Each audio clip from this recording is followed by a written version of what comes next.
हाल ही में पूरी दुनिया कोविड जैसी घातक महामारी को झेल चुकी है और बहुत से देश कोविड महामारी से अभी तक संभले भी नहीं है कि एक और वायरस ने कोहराम मचाना शुरू कर दिया है। कोविड के बाद पूरी दुनिया को परेशान करने वाली बीमारी का नाम मंकी पॉक्स बीमारी है। मंकी पॉक्स नामक बीमारी आज धीरे धीरे दुनिया के 80 से ज्यादा देशों में फैल चुकी है। कोविड की तरह मंकी पॉक्स भी एक वायरस से फैलने वाली बीमारी है और पूरी दुनिया में अभी तक मंकी पॉक्स के 4000 से अधिक मामले आ चुके हैं। वहीं यूरोप में 300 से अधिक मामले मंकी पॉक्स के आए हैं। इन सब के अलावा भारत में भी विदेश से आए हुए एक व्यक्ति में मंकी पॉक्स के लक्षण मिले हैं और जांच के बाद पता चला कि यह व्यक्ति मंकी पॉक्स वायरस से संक्रमित हो चुका है, यानी कि भारत में भी मंकी पॉक्स की बीमारी शुरू हो चुकी है। तो कई लोगों को यह डर है कि क्या मंकी पॉक्स की बीमारी भी कोविड महामारी की तरह पूरी दुनिया में फैल जाएगी। तो आज की इस वीडियो में हम इसी के बारे में विस्तार से जानेंगे कि क्या मंकी पॉक्स की बीमारी अगली महामारी बन सकती है, मंकी पॉक्स की बीमारी के लक्षण क्या होते हैं, मंकी पॉक्स बीमारी कैसे फैलती है, मंकी पॉक्स के उपचार क्या है, वो सब और इसके अलावा और भी बहुत कुछ जानने को मिलेगा आपको इस वीडियो में। तो वीडियो के अंत तक हमारे साथ बने रहिए। तो सबसे पहले हम ये जान लेते हैं कि मंकी पॉक्स बीमारी क्या है और यह बीमारी कहां से शुरू हुई थी। तो अमेरिका की संस्था सेंटर फॉर डिजीज कंट्रोल के अनुसार मंकी पॉक्स एक दुर्लभ बीमारियों में से एक है और मंकी पॉक्स वायरस के संक्रमण के कारण होने वाली एक बीमारी है। मंकी पॉक्स चेचक यानी चिकन पॉक्स जैसी ही बीमारी होती है, क्योंकि मंकी पॉक्स वायरस भी वेरियोला वायरस फैमिली का ही एक हिस्सा है और इसी वायरस की फैमिली की वजह से चेचक होता है, जिस कारण मंकी पॉक्स की बीमारी चिकन पॉक्स के जैसे ही लगती है। तो साल 1958 में वैज्ञानिकों के द्वारा यह बीमारी बंदरों में देखी गई थी, क्योंकि यह बीमारी एक बंदर में फैलने से दूसरे बंदर में और फिर कई जानवरों में धीरे धीरे फैल चुकी थी। इस कारण इस बीमारी को मंकी पॉक्स नाम दिया गया था और विश्व स्वास्थ्य संगठन यानी WHO के मुताबिक मंकी पॉक्स बीमारी का सबसे पहला मामला साल 1970 में सामने आया था। कोंगो में रहने वाले 9 साल का एक बच्चा मंकी पॉक्स बीमारी से संक्रमित हो गया था। 1970 के बाद 11 अफ्रीकी देशों में इंसानों के मंकी पॉक्स बीमारी से संक्रमित होने के अनेकों मामले सामने आए थे, यानी पूरी दुनिया में मंकी पॉक्स का संक्रमण अफ्रीका से फैला था। जिसके बाद साल 2003 में अमेरिका में मंकी पॉक्स का पहला मामला सामने आया था, जिसके बाद सितंबर 2018 में इजराइल और ब्रिटेन में भी मंकी पॉक्स से संक्रमित होने के कई मामले सामने आए थे। उसके बाद सिंगापुर में भी नाइजीरिया से लौटकर आने वाले व्यक्तियों में मंकी पॉक्स का संक्रमण देखा गया था। इसके बाद यह बीमारी धीरे धीरे पूरी दुनिया में फैलती चली गई। तो मंकी पॉक्स वायरस एक इंसान से दूसरे इंसान में कैसे फैलता है? तो हमें सबसे पहले यह जानना जरूरी है कि मंकी पॉक्स कोरोना वायरस की तरह ही घातक नहीं है। एक संक्रमित इंसान से दूसरे इंसान में वायरस के फैलने के मामले बहुत ही कम सामने आए हैं, लेकिन संक्रमित इंसान के अधिक संपर्क में रहने और उन्हें छूने से भी संक्रमण की संभावना बढ़ जाती है। यह वायरस शरीर में त्वचा के घाव, श्वसन पथ, आंख, नाक या मुंह के माध्यम से प्रवेश करता है। वहीं गर्भवती महिला के प्लेसेंटा के जरिए भी भ्रूण यानी जन्मजात बच्चों को भी मंकी पॉक्स हो सकता है। इसके अलावा मंकी पॉक्स बीमारी किसी भी जानवर के खून, उसके पसीने या उसके शरीर से निकलने वाले तरल पदार्थ और संक्रमित जानवर के घावों के सीधे संपर्क में आने से भी फैल सकता है। इतना ही नहीं, अफ्रीका में गिलहरियों और सूहों में भी मंकी पॉक्स से संक्रमित होने के मामले मिले थे। इस कारण गिलहरियों और सूहों से भी मंकी पॉक्स संक्रमण फैलने की संभावना होती है। वहीं संक्रमित जानवर के मांस या अधपका मांस खाने और संक्रमित जानवर के उत्पाद के सेवन से भी संक्रमण का खतरा बढ़ जाता है।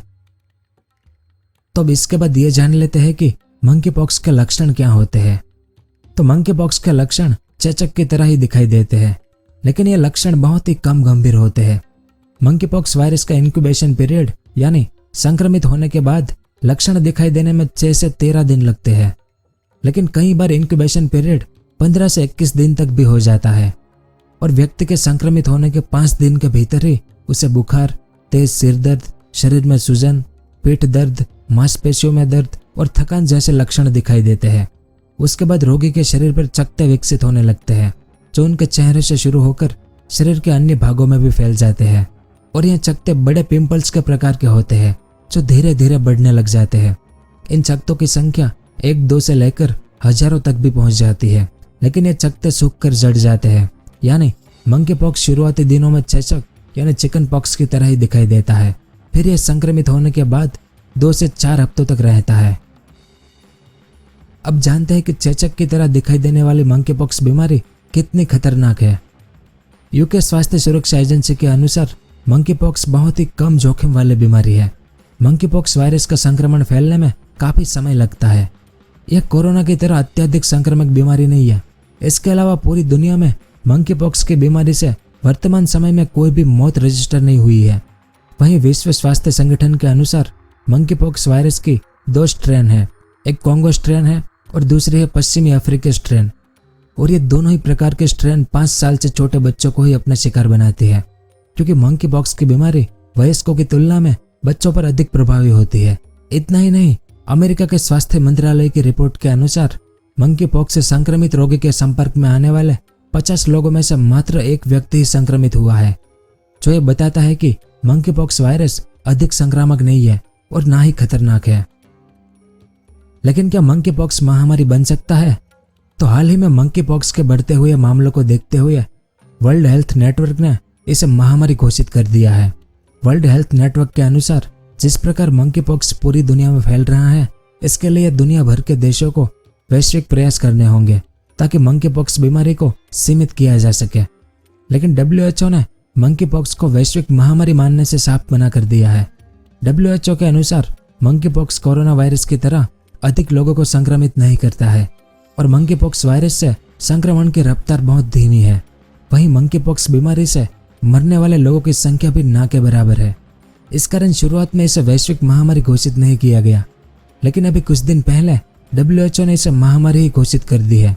और दुनिया की सुरक्षा के लिए वर्ल्ड हेल्थ ऑर्गेनाइजेशन ने अपने वेबसाइट पर मंकी पॉक्स बीमारी से जुड़ी हुई सभी जानकारियों को अपडेट भी कर दिया है।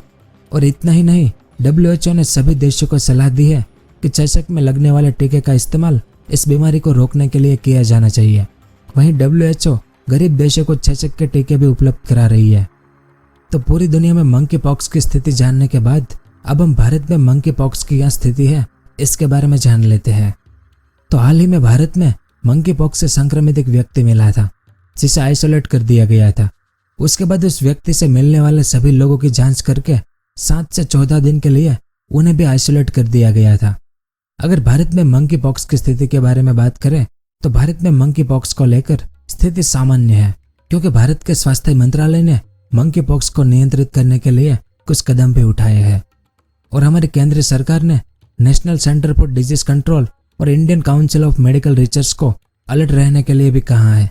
इसके बाद भारतीय हवाई अड्डों और बंदरगाहों पर विदेश से आने वाले लोगों की स्क्रीनिंग की जा रही है तथा मंकी पॉक्स से संबंधित लक्षण दिखाई देने वाले लोगों को 7 से 14 दिन के लिए आइसोलेशन में रखा जाता है। फिर भी एक और केस दिल्ली में मिला है। और जैसा कि पहले बताया गया कि मंकी पॉक्स भी चेचक परिवार का ही वायरस है और हमारा भारत साल 1979 में चेचक की बीमारी से मुक्त हो चुका है। यानी 1979 में भारत की पूरी आबादी को चेचक का टीका लग चुका था। इस कारण भारत के बुजुर्गों और वयस्कों में मंकी पॉक्स से लड़ने की इम्यूनिटी मौजूद है। इस कारण तो मंकी पॉक्स भारत के लिए बड़ी समस्या नहीं बन सकता है, लेकिन 25 साल से कम आयु के लोगों के लिए भी थोड़ी दिक्कत जरूर पैदा कर सकता है। और हाल ही में भारत सरकार के द्वारा छोटे बच्चों और मंकी पॉक्स से संबंधित लक्षण दिखाई देने वाले लोगों को चेचक का टीका लगाया जा रहा है। और भारत सरकार ने यह साफ कर दिया है कि भारत में मंकी पॉक्स वायरस को लेकर अन्य देशों की तरह कोई खतरा नहीं है। तो अब मंकी पॉक्स की बीमारी को रोकने के लिए दुनिया भर की सरकारें किस तरह मंकी पॉक्स का उपचार कर रही है, यानी मंकी पॉक्स का इलाज क्या है। तो WHO के अनुसार अभी तक मंकी पॉक्स की बीमारी का कोई भी ठोस उपचार उपलब्ध नहीं है, लेकिन चेचक में लगने वाला टीका मंकी पॉक्स के संक्रमण के खिलाफ 85% तक असरदार साबित हुआ है। और चेचक के टीके के अलावा एंटीवायरल और टेकोवेरिमेंट दवाइयों का उपयोग भी मंकी पॉक्स की बीमारी को रोकने के लिए किया जा रहा है। लेकिन फिर भी थोड़े बहुत लोग इससे संक्रमित हो भी सकते हैं, लेकिन यह महामारी नहीं बन सकती। फिलहाल ऐसा लग रहा है, बाकी आने वाला समय बताएगा। तो यह सब कुछ था इस वीडियो में। उम्मीद है आपको कुछ जानने को मिला होगा। अगर वीडियो पसंद आया हो तो इसे लाइक और शेयर जरूर करें। पूरा वीडियो देखने के लिए आपका बहुत बहुत धन्यवाद। अगर आपको इस तरह के इंफॉर्मेटिव वीडियो देखना पसंद है तो हमारे इस चैनल को सब्सक्राइब करें और हमारी नई वीडियो सबसे पहले देखने के लिए इस बेल आइकन को भी जरूर दबाएं।